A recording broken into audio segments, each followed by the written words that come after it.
untuk mendapatkan skor. Anda mendapatkan skor sangat tidak setuju, diberikan nilai 1. Tidak setuju dengan skor 2 sampai dengan sangat setuju. Ini skor ini bukan 1-2 seharusnya. Ini terus seharusnya dituliskan skor 1 untuk sangat tidak setuju. Skor 2 kalau ini kan sepertinya hanya numbering aja ya, tapi sebenarnya ini adalah skor. Ini salah untuk menuliskannya. Sekalian nanti saya koreksi untuk mahasiswa tersebut ya. Jadi sangat tidak setuju. Nah, sekarang kita cek di sini. Di definisi operasional benar enggak yang dibuat tadi? Nah, ini. Ternyata dia punya hasil ukur skor sangat tidak setuju dengan 1, sangat setuju 2. Ini menandakan bahwa pernyataan yang dibuat adalah pernyataan positif.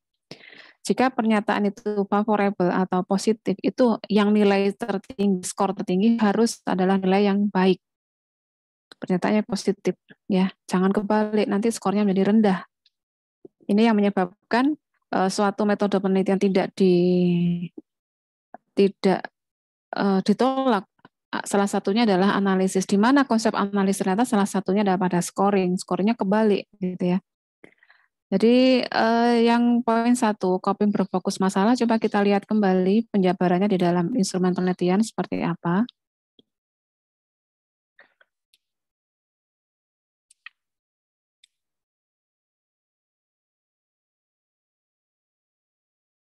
Ini, pada pertanyaan 1, misalnya saya mengekspresikan kemarahan saya kepada orang yang menyebabkan masalah tersebut. Misalnya ini dicentang di sini, berarti skornya berapa? 1. 1, Bu. Ini 1 ya. Kalau skor di sini berarti 4. 4. Sekarang kita cek pada setiap item pertanyaan, nilai terendahnya berapa? 1, Bu. 1. Nilai tertingginya? 4. 4. Kemudian ada soalnya berapa? Untuk poin 1 misalnya terkait dengan mekanisme coping, pertanyaannya ada 10. Jika satu soal itu skor terendahnya 1, skor tertingginya 4, untuk 10 soal pada poin mekanisme coping, berarti rentangnya ada berapa sampai berapa? 10 sampai 40. 10 sampai 40. Yang lain paham? Siapa yang jawab 10 sampai 40? Saya, Bu. Siapa saya? Rama. Siapa? Rama. Rama. Ya, Rama, silakan dibantu menjelaskan. Temannya paham 10 sampai 40? Belum, Bu. Ya, Rama, silakan dibantu, Rama, membantu menjelaskan.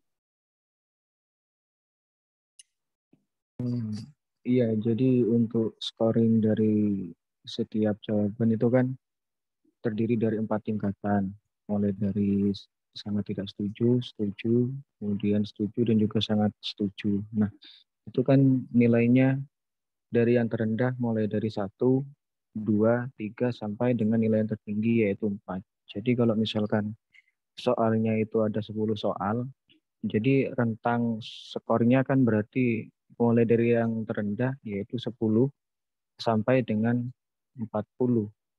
Kalau misalkan jawabannya itu sangat setuju semua dari 10 soal, itu nilainya yang paling tinggi adalah 40. Jadi rentang nilainya mulai dari 10 sampai 40. Mungkin begitu, Ibu. Betul. Yang lain? Bisa dipahami karena scoring penting untuk penjelasan dari definisi operasional. Ada yang belum paham? Silakan ditanyakan dulu. Di mana yang belum pahamnya? Saya berikan sekalian dengan diberikan contoh ya. Kalau teori cepat saya 1 jam selesai. Tapi kalau begitu diaplikasikan seperti apa? Sebenarnya aplikasinya itu ya seperti ini. Silakan ada yang belum paham, bisa ditanyakan atau sudah paham barusan? Masih belum paham, Bu. Saya ulang sekali lagi ya. Sudah paham, Bu. Sudah. Yang lain sudah? Banyak yang paham atau enggak ini? Sekarang gini, saya berikan contoh lagi yang kedua. Kalau tadi adalah konsepnya ini. Yang pertama tadi kan ada variabel independen, yaitu mekanisme coping. Jadi pertanyaan 10 ini sebagai penjabaran dari parameter yang dibuat di dalam definisi operasional. Sehingga nanti pembuat soal itu harus tahu mana yang masuk parameter 1, mana yang menjadi parameter 2. Itu kalau nanti kita jabarkan di dalam pembuatan soal. Sekarang saya berikan contoh di berikutnya untuk scoringnya. Jika sangat tidak setuju diberikan skor 1 dan sangat setuju diberikan skor 4, di dalam instrumen poin C itu ada 7 pertanyaan. Berarti untuk 7 pertanyaan ini total skornya ada berapa? Pada rentang berapa sampai berapa? Dari 7 hingga 28. Oke. 7 sampai 28. Paham yang lain? Paham, Bu. Oke. Seperti apa 7 sampai 28 manfaatnya untuk apa? Di sini kita kembali ke definisi operasionalnya. Sesuaikah di situ?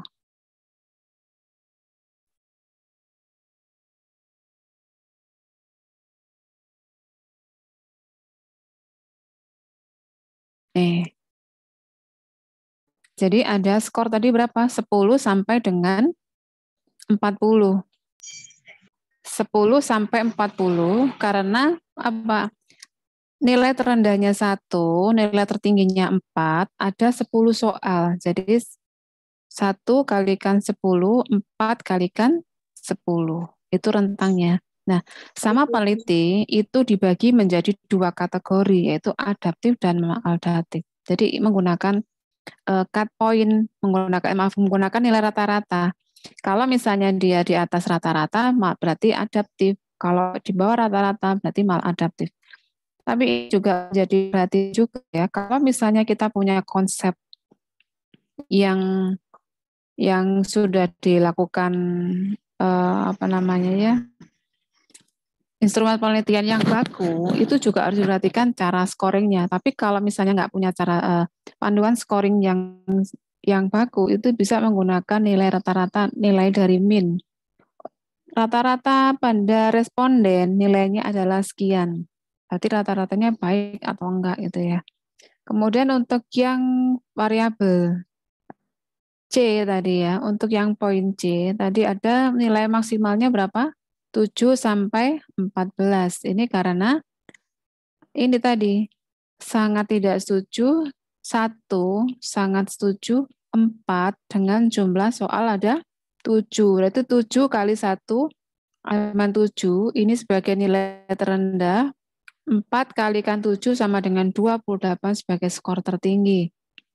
Kemudian sama peneliti, ini cara mendapatkan skornya.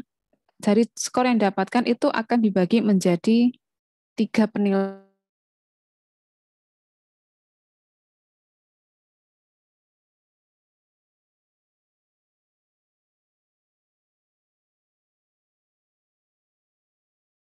Sampai dengan 28 itu digradekan menjadi 3 bagian. Ya, berarti dibagi menjadi 3 bagian. Kode yang ada di sini, ini adalah kode yang digunakan untuk melakukan input data. Di dalam SPSS kemarin kan sudah Anda dapatkan, misalnya pengetahuan baik kodenya 3, pengetahuan kurang kodenya 2, pengetahuan cukup, cukup 2, kurang 1, itu kode yang digunakan untuk entry, sehingga pada SPSS kan ada ya, value label, begitu diklik akan muncul pengetahuan baik, tapi kalau nggak dimunculkan value labelnya nggak aktif, munculnya adalah angka. Itu disebut dengan coding. Jadi nilai ini nggak bisa dimasukkan langsung ke dalam SPSS, yang bisa dimasukkan adalah codingnya. Ya. Tapi kembali ke konsep biostat, bahwa kalau kita mempunyai nilai yang sifatnya rasio, itu tolong yang diinput adalah nilai aslinya. tabulasinya misalnya responden 1 nilainya 7, responden 2 28, dan seterusnya. Itu yang dimasukkan. Nah, untuk mendapatkan kategori, Anda masih ingat pada pertemuan di awal di input data saya ajari tentang apa? Transform data. Jadi satu data rasio bisa mendapatkan 2 kategori jenis data rasio dan data ordinal. Itu contoh untuk penerapan dari scoring data. Sampai sini ada pertanyaan? Silakan. Ada yang bertanyakan?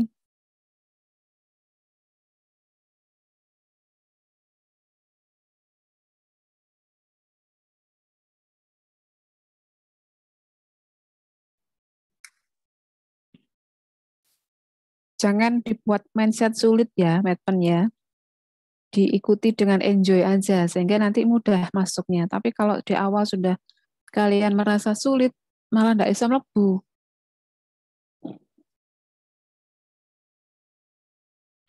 Silakan, ada yang tanyakan?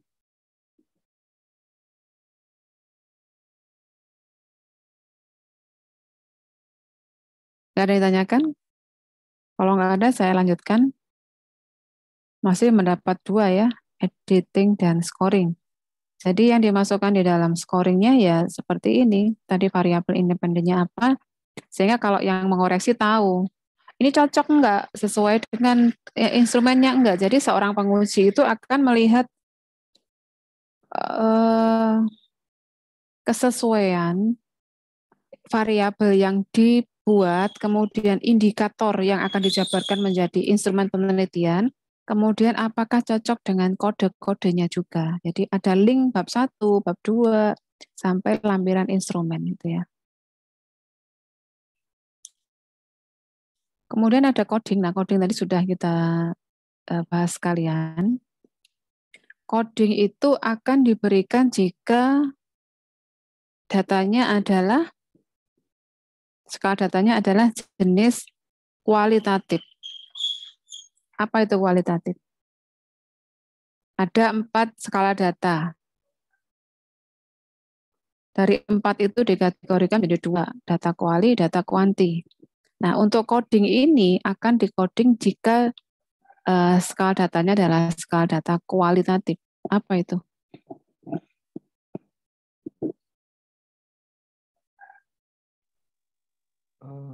Data yang dapat diukur dengan angka, Ibu. Kualitatif. Kualitatif. Kalau kuanti apa, Rama?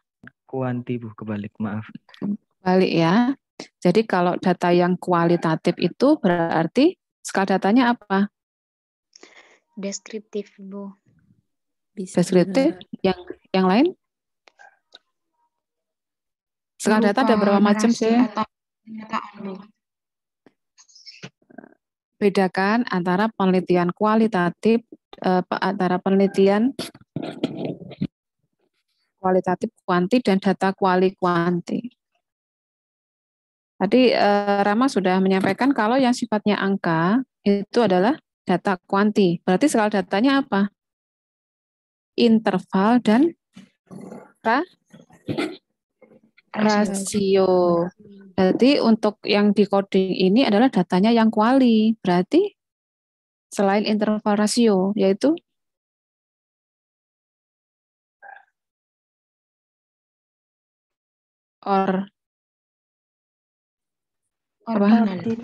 ordinal dan nominal. Jadi yang di coding itu hanya untuk data ordinal dan nominal. Tolong diperhatikan ya.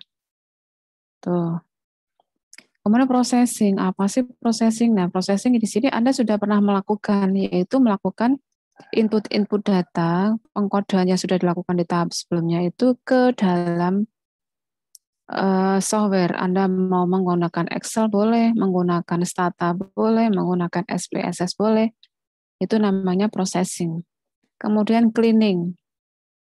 Cleaning itu artinya adalah pengecekan kembali data yang sudah dibuat, apakah sudah sesuai dengan kode yang dibuat. Seperti itu.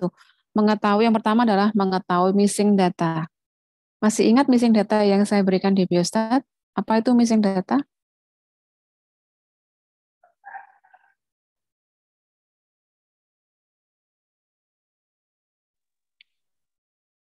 apa?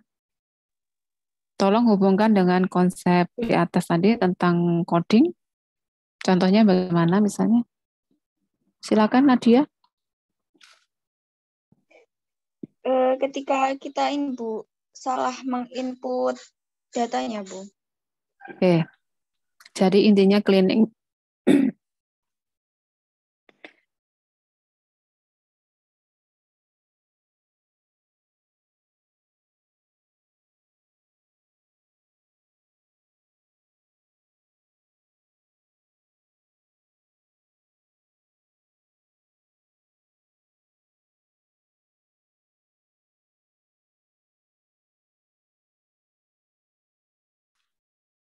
maaf ya, gatal tiba-tiba.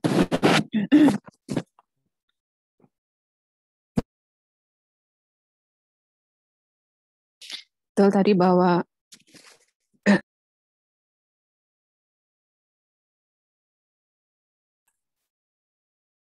dikatakan cleaning bahwa betul apakah data yang sudah dibuat itu sudah sesuai dengan codingnya. Jadi kalau tadi dikatakan bahwa inputnya di sini ada codingnya 1 sampai 4, kita lihat di dalam cleaningnya itu apakah yang kita inputkan itu sudah benar 1 sampai 4. Tapi kalau misalnya nanti inputnya itu ada yang 5, ada yang 6, berarti itu masih harus dibetulkan. Itu yang dimaksud dengan konsep cleaning.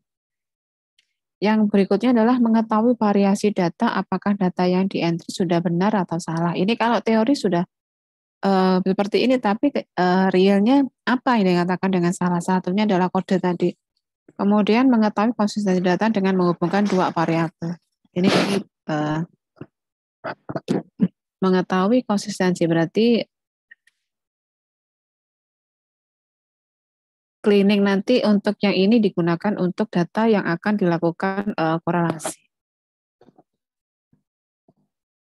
Kembali ke ini, ke PPT.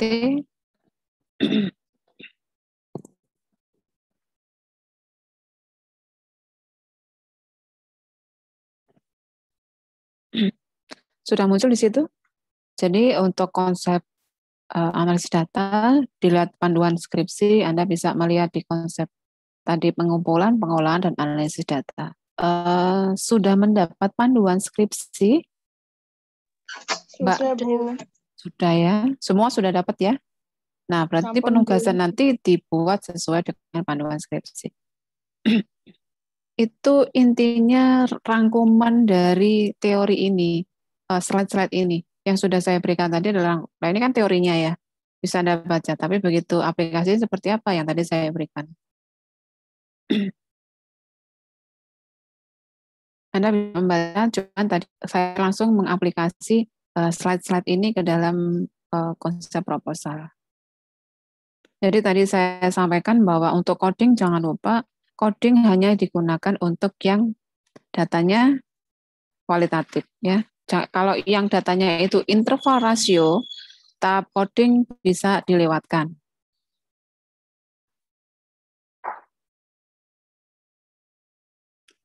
Nah, ini penting untuk cara membuat tabulasi, ada identifikasi tabel, artinya ada judul ya di sini ya. Kemudian ada kepala tabel, itu rumahnya di atas tuh. Kemudian ada badan dan ada total tabel, itu harus saya kira untuk kelas ini untuk Excel sudah bisa semua ya. Jadi latihan, karena nanti kalau misalnya ada yang harus pakai rumus, misalnya saya mendapatkan bahan baku data untuk mengukur MAP misalnya. MAP itu diperlukan adanya data sistol dan diastol. Berarti nanti kan harus dirumuskan lagi, jika diketahui sistolnya sekian, diastolnya sekian, berapa nilai MAP-nya. Nah, itu kan harus dikalikan sepertiga kali sekian itu. Itu untuk kita menggunakan tabulasi di dalam Excel, mungkin Excel yang dipakai. Excel kan juga bisa digunakan untuk menggambarkan suatu gambar ya, penyajian data. Ada menggunakan distribusi frekuensi, ada yang menggunakan pie gitu ya. Kemudian kita ke analisis dan interpretasi. Data hal yang penting perlu diingat adalah melakukan analisis data dengan mengetahui penggunaan alat analisis. Ini yang kita pelajari kalau kita hubungkan sudah menggunakan Excel dan menggunakan SPSS ya. Yang lain bisa Anda gunakan. Kemudian beberapa hal yang harus diperhatikan untuk analisis data. Karena nanti berhubungan dengan konsep biostatistik, jadi ada konsep yang sifatnya parametrik dan non-parametrik. Masih ada waktu sampai jam, masih ya Mbak? Masih, Bu. Berapa menit? 15? 15 menit. Oke. Ada beberapa hal yang harus diperhatikan adalah dari mana data diperoleh, apakah berasal dari sampel atau dari populasi. Dari sini kan Anda sudah paham, sudah dihasilkan desain penelitian kan? Bu Nikmah ya, kalau nggak salah. Oke, Bu. Ya. Kalau data itu berasal dari sampel, itu bisa dikatakan sebagai analisis inferensial. Tapi kalau data itu berasal dari populasi, dengan cara sensus misalnya, itu dikatakan dengan analisis deskriptif. Kalau inferensial itu harapannya menggunakan data sampel, estimasi data sampel yang mendekati benar, itu untuk menggambarkan keseluruhan populasi. Itu adalah inferensial. Jadi kalau misalnya nanti populasi targetnya ada 100 gitu ya, saya mau mengambil, nggak mungkin saya menggambarkan dari 100 populasi karena jumlahnya terlalu banyak. Saya menggunakan karakter populasi yang saya gunakan atau yang saya ambil dari data sampel. Jadi dari 100 itu saya ambil 30, caranya bagaimana gitu ya. Itu dilakukan dengan teknik sampling. Kemudian jika berasal dari sampel, apa teknik sampling yang digunakan? Apakah kelompoknya random atau non-random? Sudah juga ya ini ya?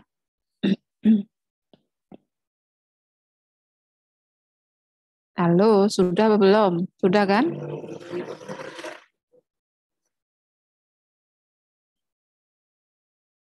Sudah ya teknik sampling? Sudah. Jadi bagaimana untuk data yang saya ambil, caranya bagaimana? Oh, ini saya ambil menggunakan sistem dikocok, Bu. Misalnya yang saya ambil, saya lotre. Nah, itu apakah random atau non-random. Kemudian pertimbangan berikutnya dalam analisis data adalah mengetahui skala data apa yang dipakai. Apakah datanya itu nominal, ordinal, interval, atau rasio. Ini sudah saya berikan di konsep biostat. Kemudian bagaimana hipotesis yang dibuat, apakah perlu dilakukan pengujian satu arah atau dua arah kalau memakai statistik inferensial. Saya kira hipotesis juga pernah sudah diberikan ya. Hipotesis ada berapa macam? Tadi sudah saya sampaikan ada berapa?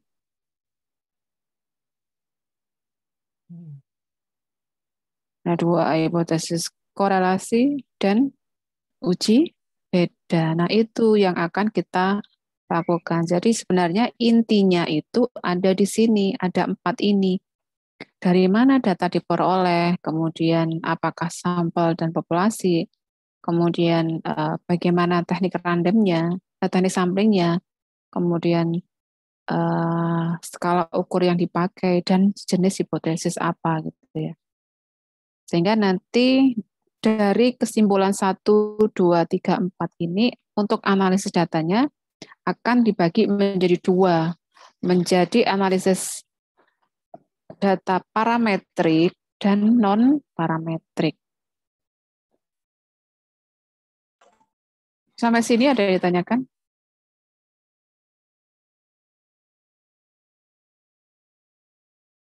Ada yang mau bertanya?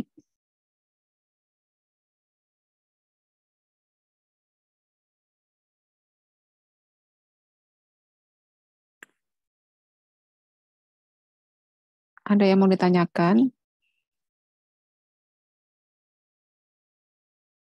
Nggak ada lanjut. Kalau diam berarti paham ya? Belum ada, Bu. Belum, oke. Belum paham, Bu. Belum paham?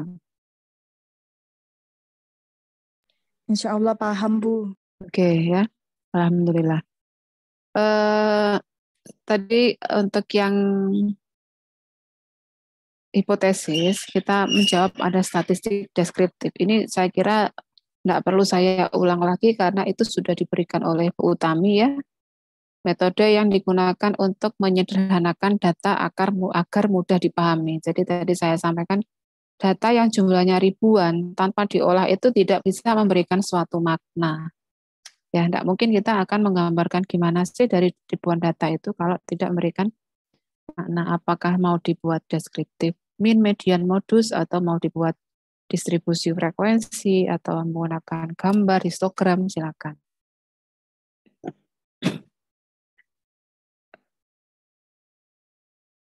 Kemudian statistik deskriptif dapat diterapkan berasal dari sampel atau populasi. Kemudian ini juga bisa menggunakan, jika datanya interval rasio, Anda juga bisa menggunakan tendensi sentral, mean, median, modus, dan lain-lain. Kemudian seperti yang kita klik kalau kita melakukan analisis data, apa yang diklik setiap kali data itu bersifat interval rasio, ada rentang. Rentang itu dari mana? Kita klik maksimum, kita klik minimum, otomatis akan muncul rentang. Kemudian ada deviasi standar, berarti pencarahan data itu berapa ke kirinya, berapa ke kanannya. Itu ya. Ini saya kira sudah di Biostat ya. Ini juga sudah, tolong diingat-ingat kembali ya. Skala data nominal, ordinal, interval, rasio, karena nanti ini akan menjadi pertanyaan saat saudara melakukan presentasi topik yang akan digunakan di UAS Medpan. Pasti akan bertanyakan skala nominal, ordinal gitu ya. Atau mungkin kalau misalnya saya mau gabung sekalian, saya bisa mendapatkan satu proposal bisa mendapatkan 2 nilai. 1 Medpan, 1 Biostat.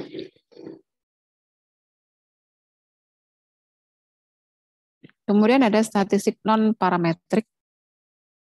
Ini akan saya berikan di Biostat aja langsung apa itu statistik parametrik dan non-parametrik. Saya kira sudah saya singgung terkait dengan tabel yang bentuknya biru jika pada kolom ini adalah yang parametrik, yang kolom ini adalah non-parametrik. Tolong direview kembali yang sudah saya berikan. Jika skala data itu adalah interval rasio dengan distribusi normal, diambil dengan teknik sampling random, kemudian ada salat normalitas, itu masuk di dalam konsep parametrik. Tetapi jika kesemuanya itu tadi tidak masuk atau tidak terpenuhi, itu disebut dengan statistik non-parametrik. Jadi intinya kuncinya ada di pembelajaran parametrik. Saya ulang lagi, parametrik jika satu skala datanya adalah interval rasio. Yang kedua, interval rasio dengan distribusi data normal. Kemudian didapatkan dari teknik sampling random. Ya. Sekarang kita ambil contoh ya. Misalnya untuk satu sampel, kita mau apa di situ? Apa yang bisa kita lihat? Ujinya pakai apa?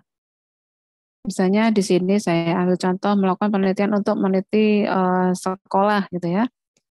Ujinya pakai apa? Satu, statistik yang diklik adalah uji binomial. Di sini digunakan untuk menguji perbedaan proporsi. Proporsi itu adalah kejadian rata-rata ya, yang dari sebuah populasi. Jika data berskala nominal dan hanya memiliki 2 kategori. Berarti iya tidak, baik buruk, ya itu menggunakan uji binomial. Tidak ada dan tidak, itu adalah 2 kategori. Kemudian uji C kuadrat sampel tunggal. Ini untuk melihat distribusi jika data berskala nominal. Kemudian uji Kolmogorov-Smirnov itu termasuk di dalam uji 1 kasus sampel. Ini untuk melihat perbedaan proporsi sebuah populasi jika data berskala ordinal. Ini beberapa contoh, Anda bisa melihat aplikasi dari kasus 1 sampel, 2 sampel berpasangan, 2 sampel tidak berpasangan, lebih dari 2 gitu ya, baik parametrik dan parametrik, ini sebagian sudah kita bahas di biostat. Jadi nggak perlu saya ulang. Yang sudah kita bahas deskriptif, kemudian apa kemarin korelasi ya, sudah ya. Uji beda saya masih punya tanggungan. Jadi untuk contoh 1, 2, 3, 4, 5 itu nanti kita ketemu di konsep biostat. Kemudian satu lagi yang harus dipahami nanti adalah untuk chi-square, di situ akan melihat koefisien kontingensinya. C ini dapatkan dari mana? Sekalian aja nanti konsep ini Anda baca, kita terapkan di materi biostat. Kemudian masuk di penyajian data. Jadi setelah kita melakukan pengumpulan data, pengolahan data sampai dengan analisis data, data tidak di situ berhenti, tapi akan disajikan.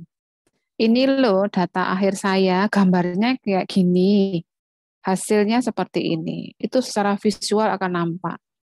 Berbeda dengan data mentah yang kita dapatkan, tabulasinya itu kan tidak bisa digambarkan.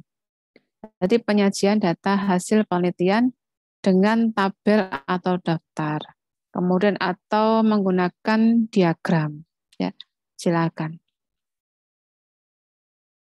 Kalau kita menggunakan suatu diagram, itu datanya adalah data yang bersifat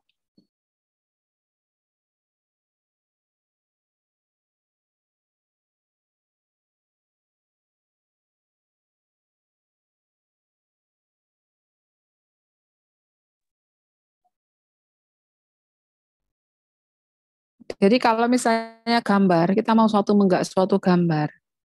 Kalau datanya itu interval rasio, itu tidak bisa digambarkan. Menggunakan diagram. Tapi kalau datanya interval rasio mau bentuk gambar, itu namanya nanti misalnya menggunakan scatter plot gitu ya. Yang punya titik-titik itu. Tapi kalau bentuknya histogram itu tidak bisa. Ini beberapa contoh ya, grafik. Kemudian tampilannya bisa menggunakan nilai tendensi sentral. Dari data ribuan misalnya, kita mendapatkan nilai rata-rata hitungnya sekian, dari nilai minnya sekian, modusnya sekian. Modusnya yang paling banyak muncul dari ribuan data tersebut ada ini. Nah, itu merupakan tampilan data. Ini juga sudah kita, atau Bu Utami terutama ini membahasnya terkait dengan ukuran sebaran, mulai rentang, kuartil, simpangan deviasi, varian, sampai standar deviasi. Kemudian analisis data inferensial, tadi sudah sedikit kita singgung bahwa data inferensial itu adalah data yang didapatkan dari sampel untuk menggambarkan keseluruhan dari populasi, yang disebut dengan generalisasi. Syaratnya apa tadi? Sampelnya harus homogen, kemudian diambil dari teknik random gitu ya, itu adalah generalisasi. Ini beberapa macam analisis data inferensial. Analisis data ini misalnya uji kesamaan atau perbedaan ini menggunakan uji homogenitas varian. Nanti akan kita dapatkan jika kita melakukan analisis di biostat nanti untuk t-test. Kemudian ada uji hubungan korelasi, ini menggunakan yang Spearman kemarin. Uji prediksi regresi, jadi menggunakan prediksi jika faktornya misalnya variabel saudara ada variabel independennya ada 5, variabel Y-nya 1. Kira-kira variabel X1 mempengaruhi ke Y ada berapa prediksinya, itu menggunakan konsep regresi. Kemudian uji persyaratan analisis data itu misalnya uji normalitas data. Ini beberapa dikatakan sebagai persyaratan normalitas, homogenitas, dan lain-lain. Ini syarat untuk yang regresi. Proposal penelitian ini secara umum, tapi nanti Anda buatnya sesuai dengan panduan skripsi yang ada. Jadi sesuaikan seperti yang saya ajarkan di awal, membuat outline dulu, outline dibuat sesuai dengan panduan skripsi. Bab 1, cover misalnya, daftar isi. bab 1 sampai dengan lampiran. Dan seterusnya ini adalah rangkaian untuk menulis suatu proposal penelitian ya. Nah, sekarang yang saya tunggu atau tim tunggu itu adalah ending dari tugas. Jadi saya sudah bilang ke Bu Lima, Bu, sudah percuma kalau kita menggunakan evaluasi menggunakan multiple choice question. Nah, nanti orang yang nggak belajar pun akan bisa mengisi cuma sekedar A, B, C, acak. Tepat-tepaan misalnya dapat ini ya bagus ya. Tapi belum tentu. Tapi kalau dengan proposal, karena presentasi bisa kita lihat apa sih yang sering kita tanyakan saat seminar proposal. Misalnya, mengapa topik ini diambil di daerah tersebut? Jangan saudara jawab, rumah saya ada di situ.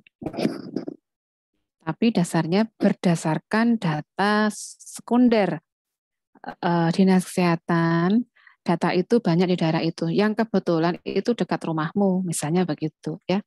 Kemudian yang pertanyaan berikutnya yang sering lagi apalagi ini, dasar teorinya apa? Dasar teorinya siapa yang mendasari topik penelitian saudara? Ditanya lagi misalnya rumusan masalah.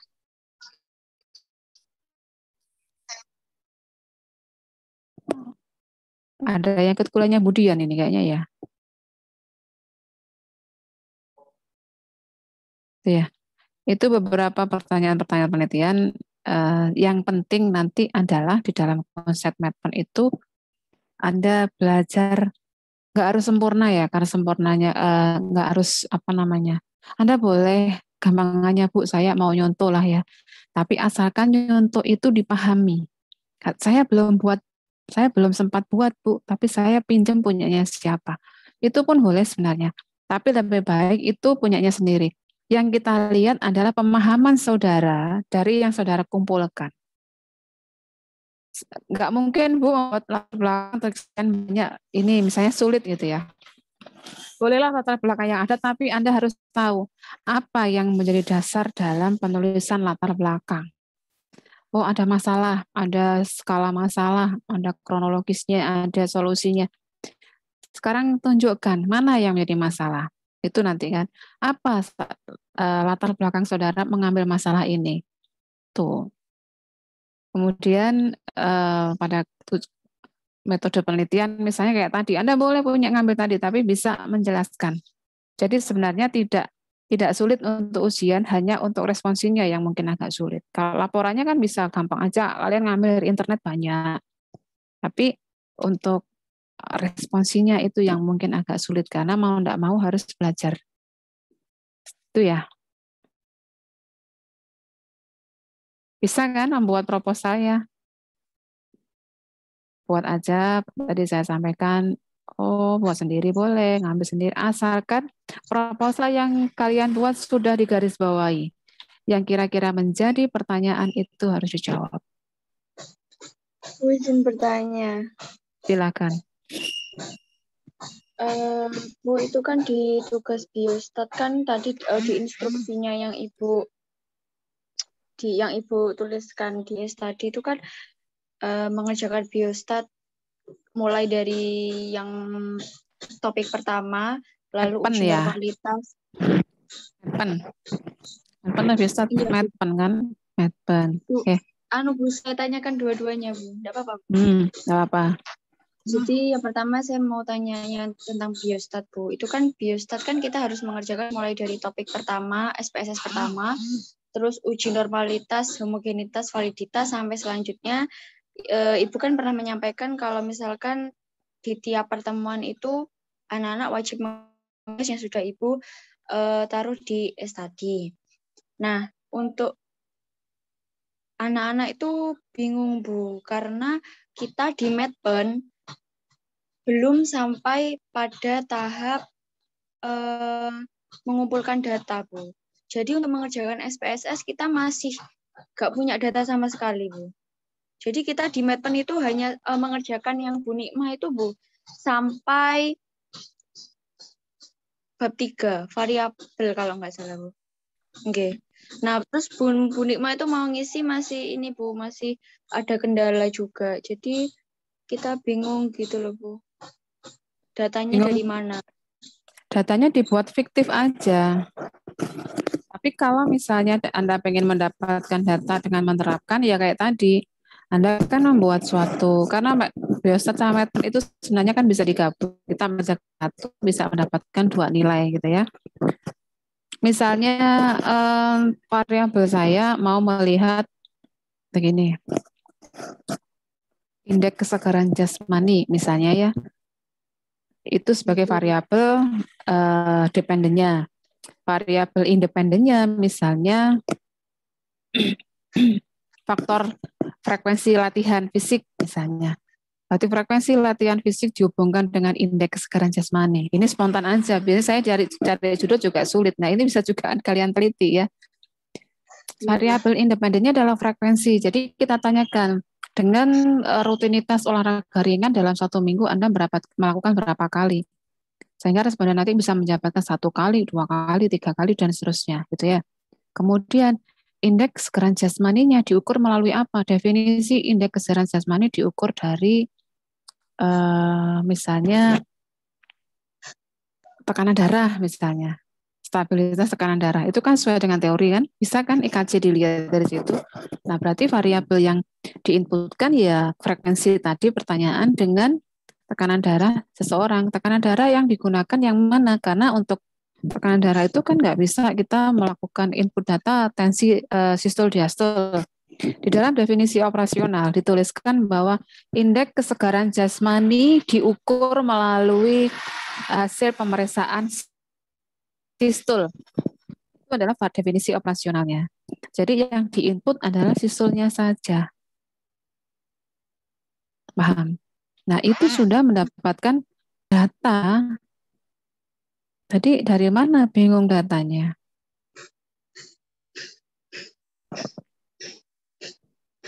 Gimana Nadia? Masih bingung? Enggak Iya. kan? Jadi tidak usah kita bingung data. anak-anak masih Gimana belum lanjutkan? itu, Ibu. Kalau misalkan pakai datanya fiktif, Bu. Boleh, Bu. Data fiktif silakan. Cuman yang kemarin saya sampaikan itu kan sekalian Anda itu mau latihan. Tapi kalau misalnya kesulitan ya silakan fiktif itu. Asalkan nilai akhir yang saya harapkan itu ada. Oke, nah anak-anak itu Bu, jadi anak itu dari kemarin bingung Bu, kan karena anak-anak masih bingung ya Bu, cara mencari datanya itu bagaimana gitu. Kebanyakan menghubungi saya seperti itu, kita dapat datanya itu dari mana, terus kita harus memulai buat, oh aku berarti membutuhkan data ini itu gimana, itu masih banyak kebingungan. Coba sekarang saya berikan topiknya siapa yang kemarin bingung. Saya berikan contoh bagaimana cara mendapatkan data. Punya saya contohnya boleh, Bu? Boleh, silakan. Punya saya itu hubungan tentang tingkat pengetahuan masyarakat kepatuhan menggunakan terhadap kepatuhan protokol kesehatan, Bu. Prokes 5M itu. Terus, nah pengetahuannya ini kalau kita dapatkan dari contoh tadi itu kan membuat suatu instrumen penelitian. Indikator pengetahuan itu apa? Kita harus tahu secara lengkap variabelnya apa. Pengetahuan tentang apa dulu? Misalnya pengetahuan tentang protokol kesehatan, ya kan? Kita lihat itemnya apa dari 5M tadi. 1, M1 apa, M2 apa. Itu kan indikator untuk atau parameter tadi ya yang kita jabarkan menjadi suatu instrumen penelitian. Variabel dependennya apa? Aplikasinya kan, misalnya penerapannya kan ya. Nah, penerapannya bagaimana? Penerapannya sesuai atau tidak sesuai? Sesuai kita kode misalnya 2, tidak sesuai dengan kita kode 1. Mau berapa responden minimal? Misalnya ya 30. Ya sudah diambil aja 30, ajak teman muda misalnya atau siapa buat Google Form di situ. Tentang pertanyaan 5M. 1, 2, 3, 4, 5. Tahu dia. Tapi penerapannya karena ini sifatnya kita tidak bisa melihat perilaku, itu dibuat pernyataan yang sifatnya adalah afektif, sikap, pendekatan terhadap yang paling mendekati pada konsep perilaku, pada psikomotor adalah sikap. Ya, sikap saudara jika didapatkan seperti ini apa? Itu adalah penjabaran dari 5M tadi. Meskipun kita belum tahu kadang sikapnya baik, tapi psikomotornya belum tentu sesuai dengan yang dituliskan. Tapi itu kelemahan kalau kita menggunakan perilaku yang diobservasi menggunakan kuesioner. Seharusnya konsep perilaku itu diobservasi dengan pengamatan. Paham ya? Gitu. Ada kamu sebarkan ke adik kelasmu atau ke siapa, suruh ngisi 30 responden. Kan sudah dapat data. Gitu. Iya, yang lain silakan. Kalau punya saya, Bu. Ya, silakan. Sopo HP gue? Iya, belum diganti. Sopo? Dari kelas 6A. Iya, sopo. Ya, kasih nama.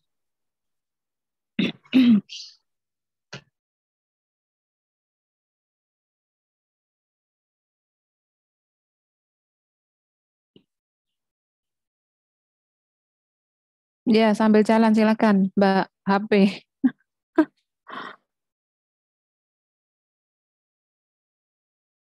Ayo, apa pertanyaannya?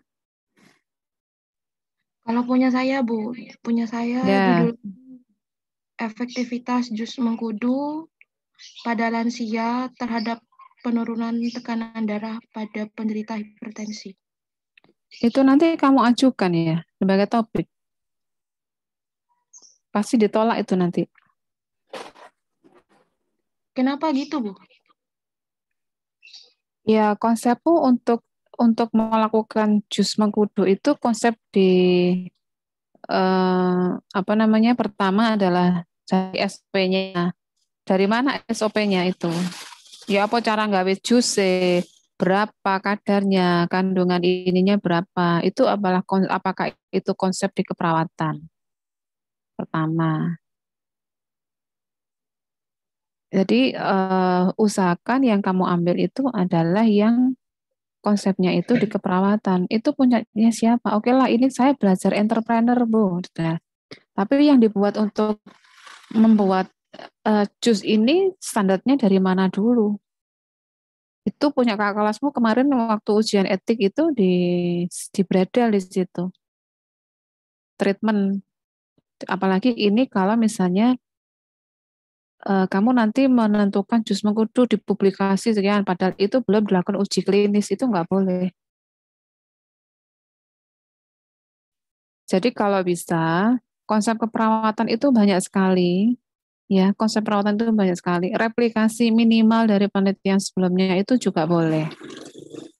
Asalkan itu tidak dicatatkan plagiasi dengan cara memasukkan referensi kakak kelasnya itu atau siapapun yang kamu ambil yang mirip itu menjadi sumber rujukan.